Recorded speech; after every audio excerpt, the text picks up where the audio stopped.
Centrale de Bouge la France et on va parler de l'immigration.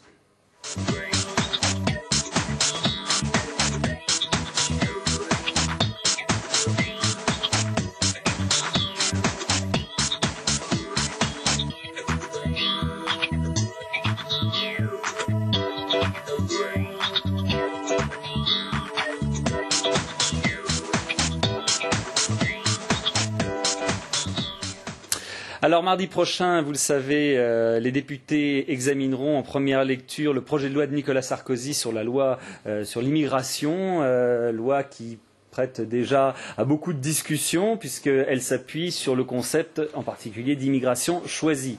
Avant d'en parler, puisqu'il y a bien sûr d'autres éléments à développer à propos de l'immigration, avant d'en parler avec nos invités, je vous propose de voir justement des extraits du ministre de l'Intérieur qui était reçu ce soir sur TF1 par Patrick Poivre d'Arvor et il a évoqué justement sa conception de l'immigration, je vous rappelle, l'immigration choisie, il l'a expliqué.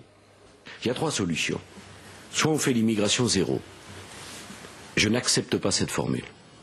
Parce que l'immigration zéro, c'est impossible techniquement, et c'est même pas souhaitable pour les Français. Car la diversité, c'est une richesse. Les sociétés qui sont mortes de la consanguinité, du repliement et de la fermeture sur soi. Et impossible techniquement parce qu'il y aurait trop de clandestins de toute façon. Parce qu'on ne peut pas faire le mur Maginot autour de la France. Ça n'a pas de sens. Et ça ne correspond pas à notre tradition.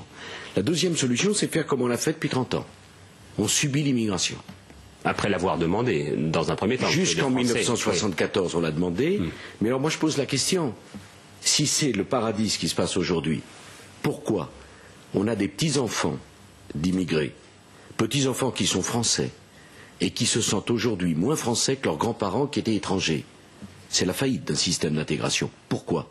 Parce que ne maîtrisant pas l'immigration, on ne peut pas donner sa chance à tout le monde. Pourquoi on a des gens qui s'entassent dans les squats dans un pays comme le nôtre, où il manque 500 000 logements? Nous ne pouvons pas continuer comme cela. J'ajoute un dernier point. Toutes les démocraties dans le monde, toutes, et je veux que ceux qui nous écoutent le comprennent, choisissent l'immigration. L'immigration choisie. Nous sommes la seule qui ne le faisons pas. Or, nous sommes celle où l'extrême droite est la plus forte et où les tentations racistes ont été ces dernières années les plus sévères et les plus dramatiques. Peut-être faut-il réfléchir. En tout cas, que les choses soient claires, je m'oppose à toute régularisation massive, telle que l'ont fait les socialistes dans le passé, parce qu'à l'arrivée, quand vous régularisez massivement les gens qui sont en situation de clandestinité, vous créez un appel d'air colossal, parce que dans le monde entier, on se dit, il n'y a qu'à se précipiter en France, et on aura des papiers, alors même qu'on n'a ni logement, ni emploi. Je prône donc, avec le gouvernement, une politique d'immigration choisie. Et je pose cette question, pourquoi la France serait-elle le seul pays au monde qui n'aurait pas le droit de choisir les immigrés à qui nous avons un emploi et un logement à offrir? Voilà, vous avez entendu le ministre de l'Intérieur donc évoquer cette immigration choisie. On va commencer par là dans un instant, bien sûr, mais je vous présente mes invités. Bonsoir à tous les quatre. En premier lieu, Bruno Gollnisch, qui est délégué général du Front National et député européen. Bonsoir. Face à lui, Catherine Tasca, sénatrice des Yvelines du groupe socialiste. Bonsoir. Et puis Éric Raoult, député et maire du Raincy UMP. Et Dominique Sopo, président d'SOS Racisme. Alors je ne sais pas qui va commencer. Vous venez d'entendre Nicolas Sarkozy encore évoquer le concept d'immigration choisie. Est-ce que vous avez l'impression que c'est réalisable, qu'effectivement ça s'est passé comme il l'a dit, qu'on est sorti d'une migration subie et que éventuellement on va la remplacer par une immigration choisie? Est-ce que c'est possible, Mme Tasca? Non, d'abord je crois que ça n'est pas possible parce que le premier problème qui devrait être assumé par ce gouvernement, c'est de mieux traiter les étrangers qui sont sur notre territoire et pour lesquels, nous le savons, les conditions d'accueil et les conditions de non-droit dans lesquelles on les maintient sont un problème pour l'ensemble de notre communauté nationale. Ensuite, l'immigration choisie, le ministre prétend que c'est la solution pratiquée par, dit-il, il dit que ça marche partout dans les démocraties. C'est totalement faux. C'est totalement faux. Il y a un pays qui est assez réputé pour sa politique volontaire d'immigration choisie, c'est le Canada. Or, cela n'empêche pas aujourd'hui toute une série de questions de se poser au Canada sur l'immigration. Donc, Je crois que le point de départ de ce projet de loi est totalement faux. C'est un leurre et en réalité, il s'agit pour le gouvernement et pour M. Sarkozy de déporter le débat national qui serait si nécessaire sur toute une gamme de vrais problèmes, problèmes d'emploi, tous les problèmes de notre économie qui ne tournent pas, problèmes sociaux, problèmes d'environnement. Il essaie de capter ça sur le problème de l'immigration. Néanmoins, et vous savez qu'on reproche en particulier ça à la gauche n'aime pas parler de ce genre de sujet, de l'immigration. Ne dites pas ça, la gauche. En 98, il y a eu un grand texte de loi. C'est une préoccupation majeure des Français, on l'a vu encore dans les derniers sondages. Donc, est-ce que c'est... Il y a bien d'autres préoccupations majeures. Alors, Dominique Sopo, je rappelle que vous pouvez poser également vos questions sur rougelafrance@public.sénat.fr et dans la deuxième partie du débat tout à l'heure, on les posera à nos invités. Dominique Sopo. Écoutez, sur la question de l'immigration, il n'y a pas d'un côté ceux qui assumeraient de parler de l'immigration, et ce qui ne se traduirait d'ailleurs que par des restrictions de droit envers les étrangers, qu'ils soient réguliers ou clandestins, et ceux qui refuseraient de poser le débat. Nous, à SOS Racisme, on a fait encore récemment un colloque avec Mme Tasca d'ailleurs, qui a participé ici même au Sénat sur la question d'immigration, où nous posions les problèmes et la façon dont on pouvait concevoir une politique d'immigration pour la France. Donc on est extrêmement à l'aise en ce qui nous concerne pour parler du sujet. Ceci étant, face à quoi on est confronté aujourd'hui avec ce projet de loi? On est face à un projet de loi qui nous parle d'immigration choisie, par référence à une immigration subie. D'abord, je ne vois pas en quoi la France a subi une immigration depuis 30 ou 40 ans. Jusqu'à preuve du contraire, les lois sont votées par les élus de la République et les différentes lois qui ont organisé l'immigration n'ont pas été votées avec un fusil sur la tempe par les députés. Donc qu'est-ce que ça veut dire immigration subie? Moi, mon père est venu en France en 70 pour travailler. Ça veut dire quoi, que mon père est un fardeau pour la France? Qu'est-ce que ça veut dire? C'est-à-dire qu'on insulte des millions de personnes qui sont venues construire pays pendant des décennies en disant qu'ils ont été un fardeau pour le pays, alors même qu'ils ont apporté, j'allais dire, leur jeunesse, leur force de travail pour la France. Donc déjà, il y a un problème, j'allais dire, de présenter, j'allais dire, le débat sous cet angle-là. Et par ailleurs, je ne vois pas en quoi le projet de loi qui est proposé règle un seul des problèmes qu'il est censé solutionner. On nous dit immigration choisie. On dit on va organiser pour éviter les questions, par exemple, d'immigrés clandestins. Mais en quoi ce projet de loi répond au problème d'immigration clandestine? Si on veut régler le problème d'immigration clandestine, c'est aussi un problème de co-développement. Pourquoi les gens partent-ils de leur pays pour venir en France? Donc à un moment donné, on a beau mettre toutes les lignes maginaux que l'on veut dans les discours d'ailleurs, plus que dans la réalité autour de la France, je ne vois pas en quoi cela réglera le problème. Et donc lorsqu'on veut aborder un sujet comme l'immigration, il y a le pays qui reçoit, mais aussi le pays, j'allais dire, qui est pourvoyeur d'émigration. Et lorsqu'on est un peu sérieux, on ne règle pas la question de l'immigration en disant on est sérieux en abaissant les droits des gens. On le fait en affrontant les vraies questions. Néanmoins, il faut la régler. Bruno Gollnisch, immigration choisie, immigration subie, immigration zéro, ça a été évoqué par Nicolas Sarkozy. Il y a le problème de l'immigration avant tout, il faut le traiter. Oui, mais c'est toujours une politique d'immigration, de toute façon. Immigration subie ou immigration choisie, c'est toujours une politique d'immigration. Alors que nous pensons que l'immigration zéro, d'ailleurs, aussi est un leurre. Nous sommes partisans d'une politique d'inversion du courant de l'immigration, dans l'ordre, dans la dignité, de développement du tiers-monde. Et moi, sur ce plan-là, je suis d'accord, partiellement d'ailleurs avec M. Sopo. M. Sopo a raison, mais vous allez voir, M. Sopo a raison de dire que les responsables de la politique d'immigration ont été les hommes politiques français. Mais le peuple français lui-même ne s'est jamais prononcé sur le bien-fondé de cette politique massive d'immigration. C'est ça le problème. C'est la politique d'immigration de peuplement. Il est évident que l'immigration... Mais si, madame, il y a près de 9 millions d'étrangers qui sont entrés sur notre territoire et il suffit de se promener dans les rues et de voir que tous les Français savent bien quand même que la population a sensiblement changé, voyons, depuis votre jeunesse ou la mienne. Le problème, c'est que l'immigration choisie prétendument par Sarkozy ne va pas se substituer à ce qu'il appelle l'immigration subie. Elle va bien sûr s'y ajouter. Et elle va ajouter quoi? Alors là, je ne comprends pas très bien. Et je suis d'accord avec une autre personnalité que Mme Tasca, je pense, connaît, elle qui a eu des responsabilités importantes dans la francophonie, qui est l'ancien président du Sénégal, M. Abdou Diouf, qui est aujourd'hui le secrétaire général de la francophonie, qui dit que ça va s'apparenter à un pillage du tiers-monde. quand je vois que Sarkozy, par exemple, le journal du dimanche, dit faire venir quelques centaines de médecins d'un pays africain, c'est vrai, c'est gênant, mais on peut faire venir 10 000 informaticiens de l'Inde, parce qu'en Inde, ils sont 1 milliard. Moi, je suis tenté quand même de dire, si la France a besoin de 10 000 informaticiens, dans un pays où il y a 3,5 millions de chômeurs officiels, 6 millions de chômeurs réels, il faut qu'elle forme ces informaticiens.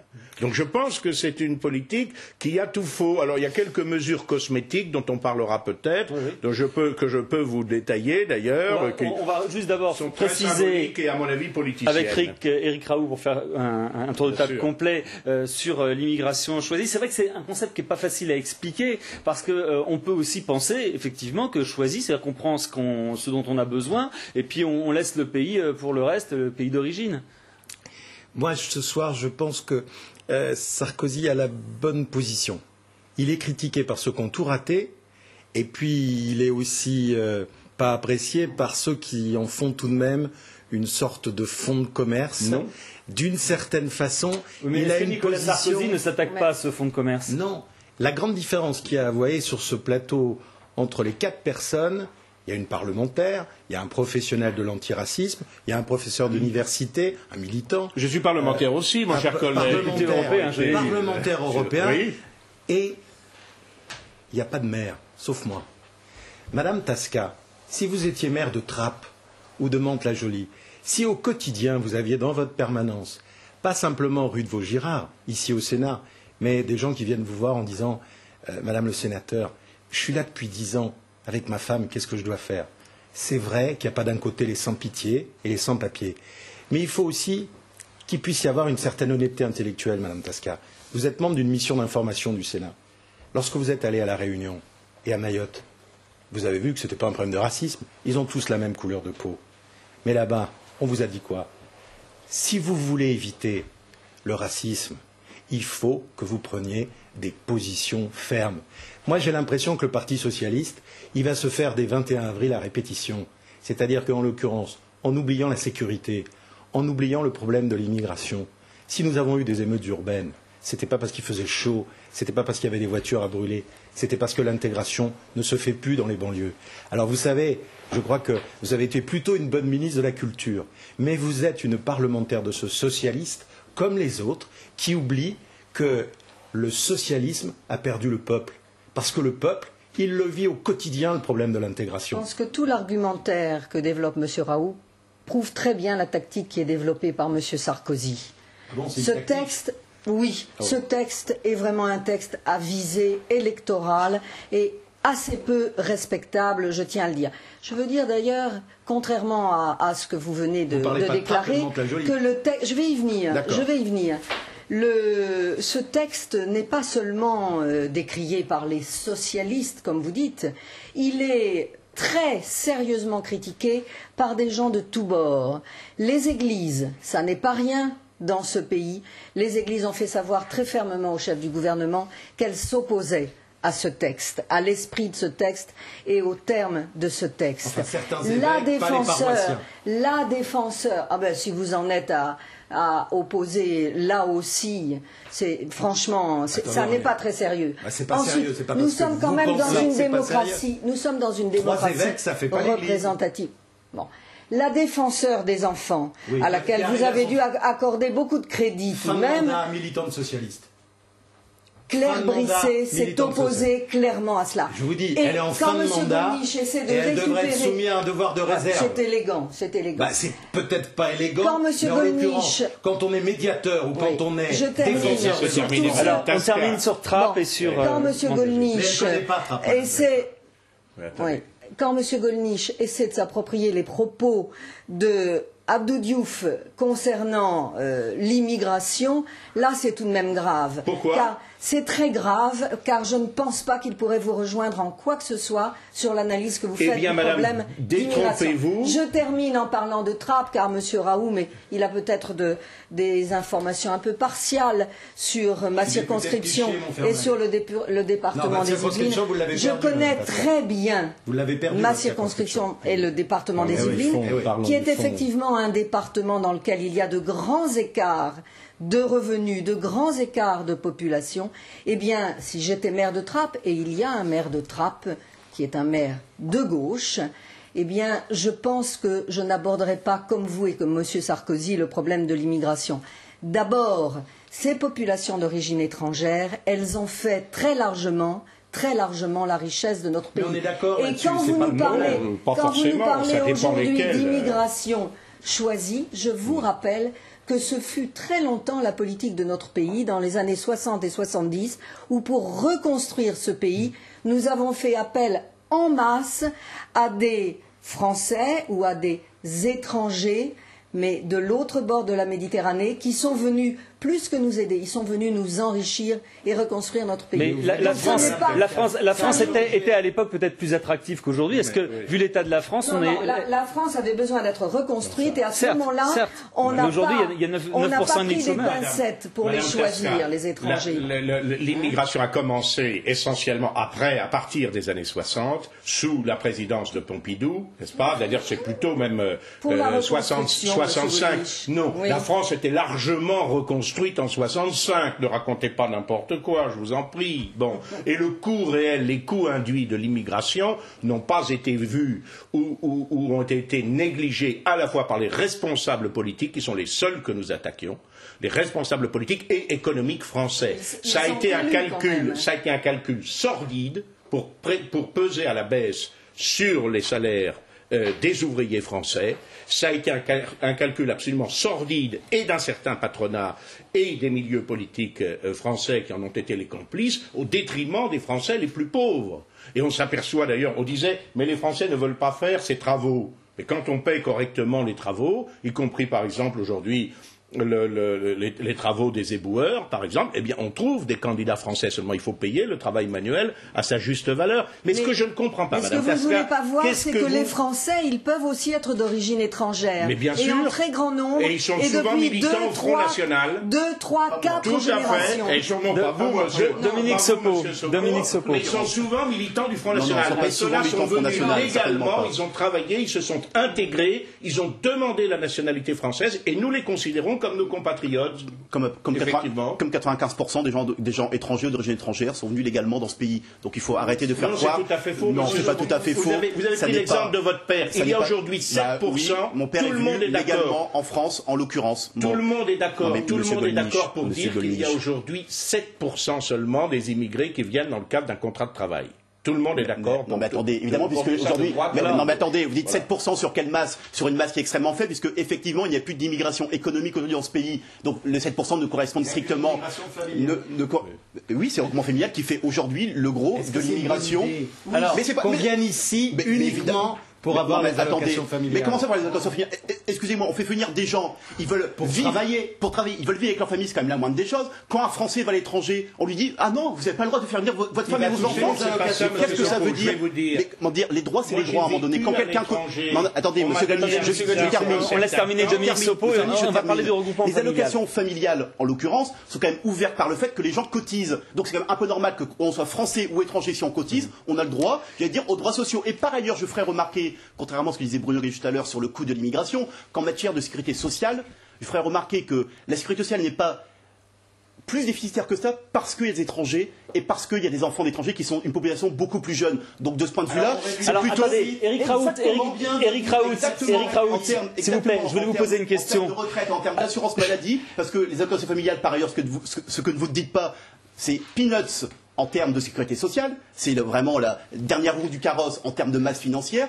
Globalement, la sécurité sociale est rééquilibrée par les étrangers et par leurs enfants. Attendez, à propos du regroupement familial, Eric Raoult, le nouveau texte prévoit justement qu'un immigré devra pouvoir assumer la venue de sa famille, et notamment en matière de logement. Est-ce que vous ne croyez pas que c'est un petit peu compliqué? Quel immigré, avec quel salaire, va pouvoir faire venir toute sa famille en France, et même une partie de sa famille d'ailleurs?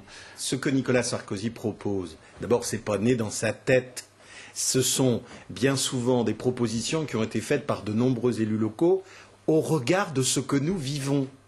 Cet après-midi, on a commémoré 6 mois après le drame de Clichy-sous-Bois. Clichy-sous-Bois, aujourd'hui, près de 48% de la population, 48% de la population est étrangère. Ça pose un réel problème. Pourquoi? Parce que c'est pas forcément une chance, comme dit Madame Tasca, de faire des régularisations supplémentaires. Parce que les socialistes n'ont plus les pieds sur terre. Ils sont soit Ségolène, soit pro-immigration.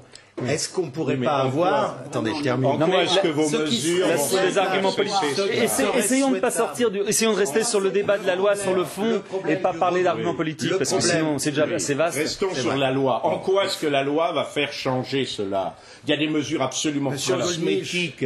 Alors, vous m'avez pas répondu sur le regroupement familial. Tout simplement parce qu'il est souhaitable désormais que, vis-à-vis de nos compatriotes qui ne sont pas racistes, nos compatriotes qui sont conscients du fait que, oui, on a des Pellegrini et des Lopez dans beaucoup de familles, mais la particularité aujourd'hui, c'est qu'elles voient que cette immigration, elle n'est plus en costume-cravate. Elle n'est pas respectueuse, parfois, d'un certain nombre de valeurs, d'identité, de la patrie. Donc on en et l'élément qui est important... On en revient à la fameuse phrase, la France, tu la veux dire, tu la quittes. Mais sur laquelle on est.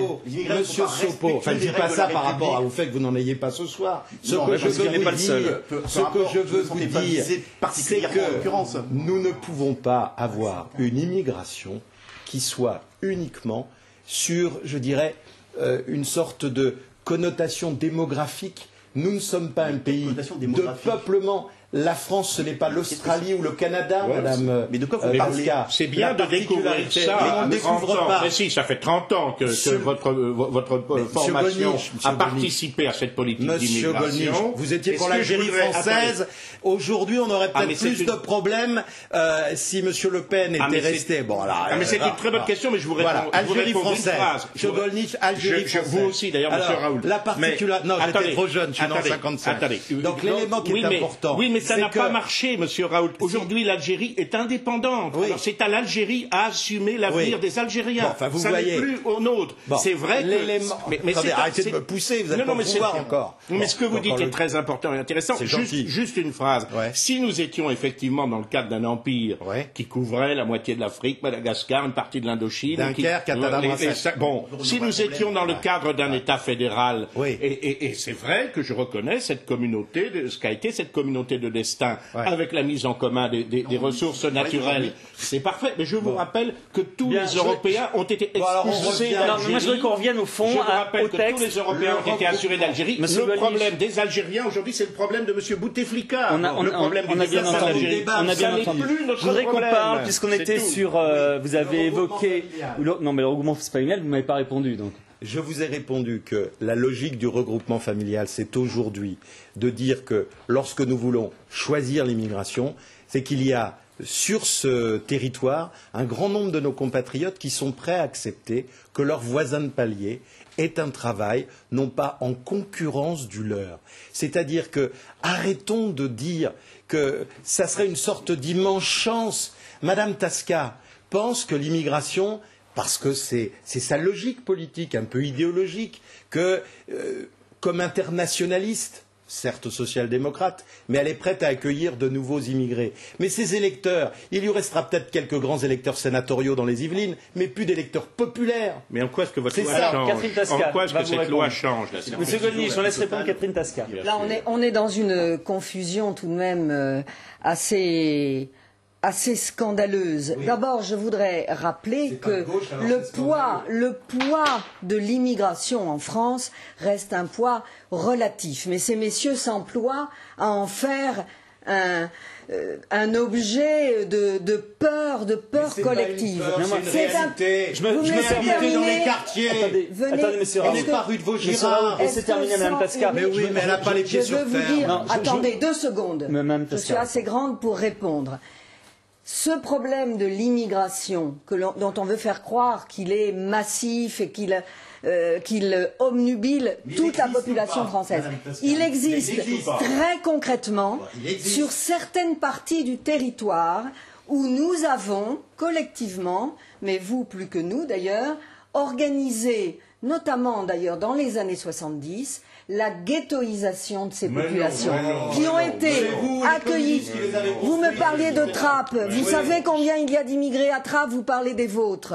Eh bien, c'est la même situation à Trappes. Bon. Alors, donc, juste on laisse terminer, je voudrais donner un sondage après. Je voudrais quand même terminer. Le problème qui existe est celui d'une intégration qui n'est pas suffisamment réussie dans notre pays sur certaines parties du territoire. C'est pourquoi d'ailleurs il faut absolument qu'il y ait des politiques ciblées pour désenclaver certains territoires, certains quartiers, renouveler l'habitat qu'on a laissé vraiment dans des conditions, quand vous parlez de gens qui viennent là. Bon, vous parlez, nous agissons. Il faut faire cela. Et il ne faut pas, en même temps, comme le fait cette majorité, et en particulier M. Sarkozy et ses amis, créer cette obsession de l'étranger. Parce qu'il y a des gens, il n'y a pas que les flux d'arrivée à gérer, il faut permettre que vivent dans le territoire de la République, ensemble, les Français d'origine, dont beaucoup, comme moi d'ailleurs, ne sont français que depuis 1 ou 2 générations, et ceux qui sont arrivés plus récemment. Alors, je voulais juste vous donner, s'il vous plaît, madame, monsieur le ministre, je voulais vous donner, monsieur Raoult, je voulais juste vous donner un sondage pour parler des préoccupations des Français. C'est un sondage qui date de décembre, qui est TNS-Sofres, décembre 2005. Certes, c'était 1 mois après les émeutes en banlieue, mais qui dit quand même que 63% des Français pensent qu'il y a trop d'immigrés en France. Ça vous inspire quoi? Ça m'inspire rien du tout. Ça m'inspire absolument rien du tout, dans la mesure où... Non, mais c'est quand même une réalité, on l'a pas inventé non plus. Non, c'est un sondage, c'est pas une réalité pour commencer. Je veux dire, à un moment donné, on fait un sondage 1 mois après les émeutes de banlieue, dont on sait comment elles ont été traitées, y compris médiatiquement, sur la vision des étrangers. On parlait de polygamie, etc., qui étaient des émeutes. Donc évidemment, ce type de sondage, pour moi, n'a strictement aucune valeur. Par ailleurs, c'est pas parce que majoritairement des gens penseraient qu'il y a trop d'immigrés, Je veux dire, à un moment donné, il faut quand même voir la réalité des choses. La France est un pays qui a une immigration, j'allais dire, moyenne par rapport à beaucoup d'autres pays européens. Je rappelle par ailleurs qu'heureusement que la France attire des étrangers. Parce que le jour où un pays attire plus d'étrangers, vraiment, il faut s'en préoccuper. Parce que c'est quand même une fierté pour un pays de se dire que des gens partout dans le monde ont envie de venir chez nous. Aujourd'hui, moi, je pense par exemple que les Espagnols, qui il y a 30 ans étaient un pays dont on fuyait la dictature franquiste et le sous-développement, est un pays qui aujourd'hui attire des centaines de milliers d'immigrés extrêmement régulièrement. Je trouve que les Espagnols sont plus contents aujourd'hui d'avoir un pays attractif qu'un pays qui repousse 30 secondes avant le rappel les gens. De 23 et par ailleurs, je termine juste. Vous la poserez, mais après le rappel des titres de 23 heures. Par ailleurs, cette question d'immigration, de faire un amalgame de tout et n'importe quoi. Maintenant, les émeutes de banlieue, on revient à cette thématique sur laquelle ce serait à cause de l'immigration. Non, c'est le problème de la ghettoisation et des discriminations. Catherine Tasca, 15 secondes avant le rappel des titres de 23 heures. Juste si elle rappelle des titres de 23 heures, il ne faut pas le rater. Mais vous la poserez après, je vous aurez le temps. Voilà, Catherine Tasca, 15 secondes. Mayotte, elle montre bien ce qu'était l'intention de M. Sarkozy d'utiliser cette commission d'enquête à Mayotte et en Guyane. Parce que, oui, mais vous ne pouvez pas tirer de la situation très particulière de l'outre-mer et de ces régions-là du monde pour fonder le projet de loi tel qu'il est proposé par M. Sarkozy. Il est 23 heures, s'il vous plaît, il est 23 heures. Rappel des titres avec Caroline Delage et ensuite je vais vous poser d'autres questions et puis celles des téléspectateurs également.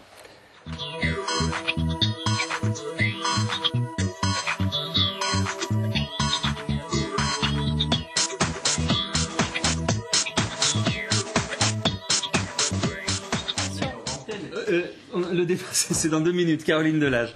Plan cancer, 2e phase, c'est l'un des grands chantiers du quinquennat de Jacques Chirac. Aujourd'hui, le chef de l'État lui a donné une nouvelle impulsion avec 2 grandes orientations, entre autres la lutte contre les addictions, le tabac, l'alcool, le cannabis et la mise en place de dépistage beaucoup plus systématique. Concernant le tabac dans les lieux publics, en revanche, le président de la République rendra sa décision avant la fin de l'année, a-t-il dit. Les immigrés ont des droits mais aussi des devoirs. Nicolas Sarkozy veut rendre obligatoire le contrat d'intégration qui imposera notamment de connaître les bases de la langue française. Le ministre de l'Intérieur a défendu son projet de loi pour une immigration choisie sur TF1 ce soir avant de le présenter à l'Assemblée la semaine prochaine. Sur France 2, le président de l'UDF, François Bayrou, annonce d'ores et déjà qu'il ne votera pas le texte en l'état. Le premier forum des partis de gauche ce soir au gymnase Japy dans le 11e arrondissement de Paris. 10 partis ont confronté leurs idées en vue de 2007. Au menu des discussions, l'emploi, la précarité et le pouvoir d'achat. On écoute Marie-Georges Buffet, secrétaire nationale du Parti communiste. Il faut qu'on débatte dans des forums citoyens, il faut qu'on débatte au sommet, comme on le fait ce soir, mais il faut que ça se démultiplie partout, comme nous essayons d'organiser depuis des semaines. Moi, j'ai envie de battre la droite, j'ai envie de la battre, mais cette fois-ci, de donner tous les moyens à la gauche de réussir, de ne pas décevoir. Pour ça, il faut qu'on ait un projet audacieux. Donc, allons-y, commençons à construire, travaillons. Et on termine avec un spectacle insolite à Paris. Vous les avez peut-être croisés si vous êtes parisien. Des vaches sculptées grandeur nature ont envahi les rues de la capitale. Elles sont peintes par des artistes célèbres comme Christian Lacroix, Ben, Chantal Thomas ou bien par de jeunes talents. Au total, 110 vaches vont brouter jusqu'au 16 juin, place de l'Opéra, au Petit Palais, sur les Champs-Élysées, au Forum des Halles ou encore à Saint-Germain-des-Prés. Voilà, et l'avantage c'est qu'elles ne font pas de bruit. Voilà. Merci beaucoup. Vous revenez dans quelques minutes pour la revue de presse. Alors j'ai des questions. Vous vouliez poser votre question. Je vous ai promis que vous pourriez. À Madame Tasca et à Madame... Oui, je voudrais poser juste quelques questions très brèves. Monsieur Sopo dit, mais il y a beaucoup de gens encore qui veulent venir en France. Mais est-ce qu'il ne peut pas concevoir qu'il peut se faire légitimement que les Français, comme d'autres peuples, comme tous les peuples du monde, veulent un petit peu, pour le moment, fermer la porte et rester chez eux? Et même question à Madame Tasca. Vous prenez l'immigration, mais jusqu'où? Jusqu'à quel niveau? Jusqu'à quel niveau de submersion? Et enfin, dernière question. Vous voyez, je suis pas long. À Monsieur Raoul. En quoi est-ce que la loi que vous défendez change quoi que ce soit à la situation? Par exemple, sur le regroupement familial, passer de 1 an à 18 mois avant d'avoir droit au groupement familial, qu'est-ce que ça change? Alors, on va répondre dans l'ordre. C'était dans l'ordre, en l'occurrence, Dominique Sopo, sur la question de je pourrais concevoir que les Français voudraient fermer la porte. Oui, je peux concevoir que des gens veuillent fermer la porte à d'autres personnes. C'est pas pour ça que j'accepte au demeurant. Ceci étant, je ferai remarquer 2 choses. C'est que pour moi, la France, c'est pas un musée.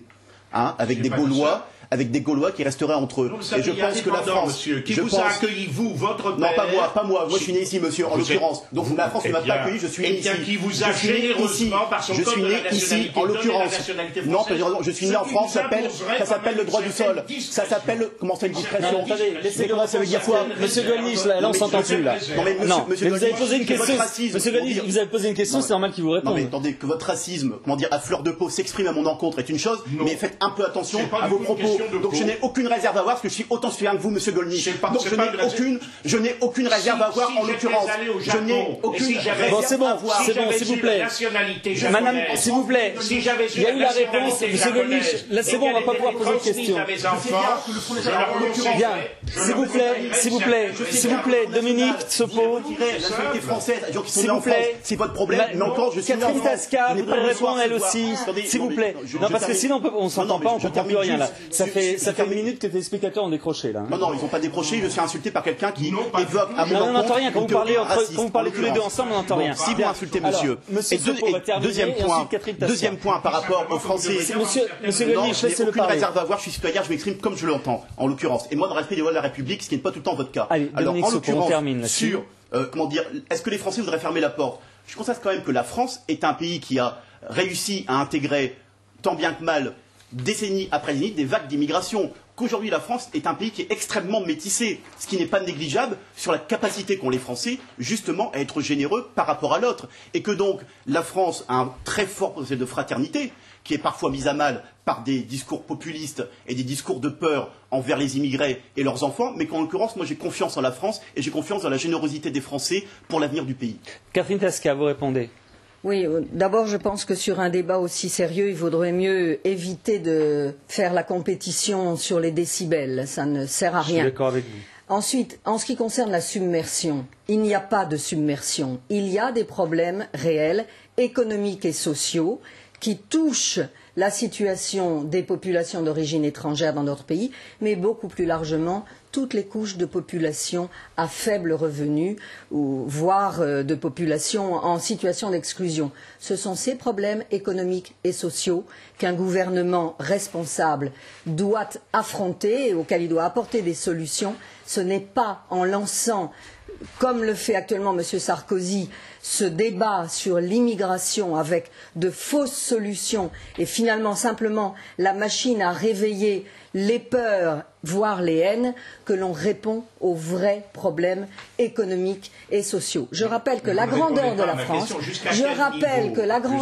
France, est toujours venue.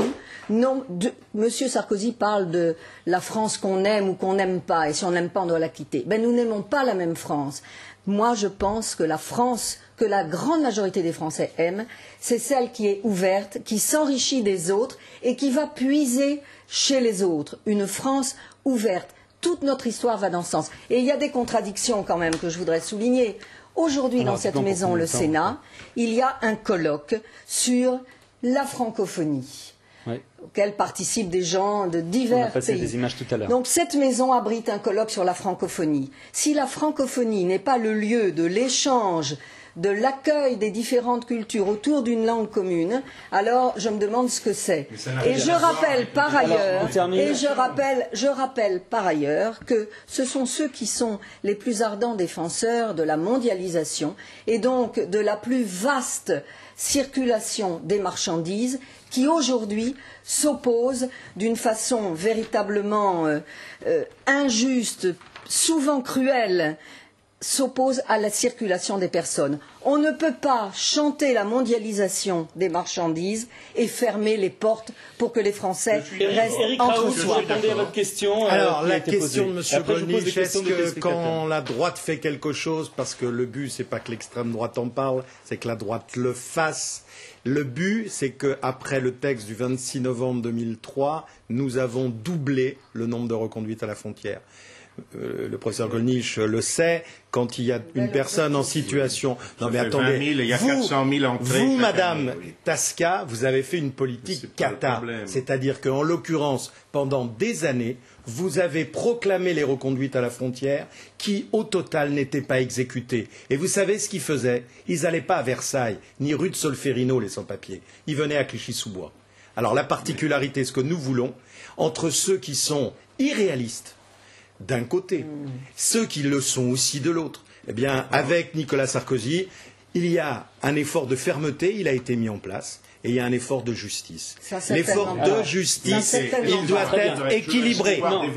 Non, mais je voudrais que vous répondiez aux questions. On a demandé aux téléspectateurs de poser des questions, ils les ont posées, il faut bien y répondre. Sinon, c'est pas la peine. Alors, écoutez bien. Question de Sophia Lagdar, Sophia Lagdar qui demande pourquoi faut-il mettre obligatoirement en parallèle l'intégration des populations étrangères installées durablement en France, donc depuis longtemps, et immigration. À mes yeux, ce sont deux problèmes différents. C'est très juste. Je pense que ce sont deux questions en effet différentes. Tout à fait. Il y a un certain nombre d'étrangers qui se sont intégrés, qui sont entrés légalement, qui ont travaillé, qui aiment la France, qui ont sollicité la nationalité française, qui ont, bien sûr, qui n'ont pas rompu, et c'est tout à fait normal avec les souvenirs de leur pays d'origine, mais qui ont une véritable allégeance envers la France, et ceux-là sont français. Bon, c'est très bien, et je suis persuadé que c'est le cas de Monsieur Sopo. Et je ne vois pas pourquoi. Et je ne vois pas. Oui, je crois. Oui, je vais vous dire pourquoi, Madame. Oui.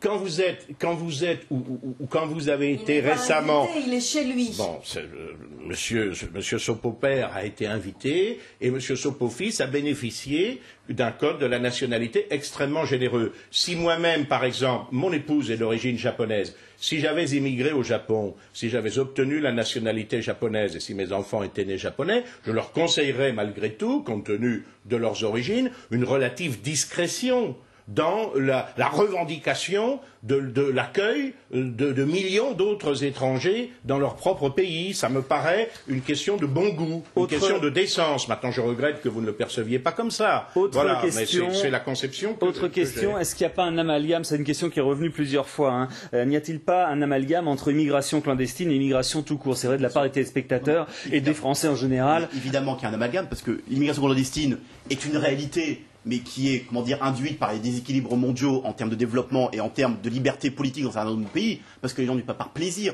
Quand on voit des gens à Ceuta et Melilla qui sont prêts à traverser 2 ans dans les déserts et à se faire tirer dessus par des gardes marocains, excusez-moi, c'est qu'il y a quand même une source ou encore un facteur d'émigration qui est extrêmement fort et qu'on ne réglera pas simplement en disant on va supprimer l'aide médicale d'État pour les étrangers. C'est ridicule, c'est grotesque, c'est une réponse populiste et de bas étage. Et en l'occurrence, il y a l'immigration légale qui est l'immigration, je veux dire, majoritaire et fortement majoritaire dans ce pays.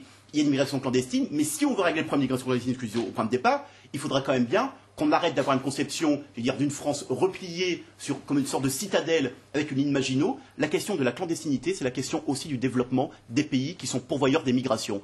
Et tant qu'on n'en sortira pas, on pourra raconter tout ce que l'on veut, il y aura des migrations clandestines de toute façon. Et il y a quelque chose de vrai là-dedans, c'est que le projet Sarkozy d'immigration choisie en fonction de quoi? C'est plus comme les négriers d'autrefois qui choisissaient les esclaves en fonction de leur dentition, mais ça vaut pas beaucoup mieux. Ça va être en fonction du niveau de diplôme, c'est-à-dire qu'on va prendre aux pays du tiers-monde les gens qui ont été formés à grand prix souvent par ces pays ou par les nôtres et dont ces pays ont besoin pour leur développement.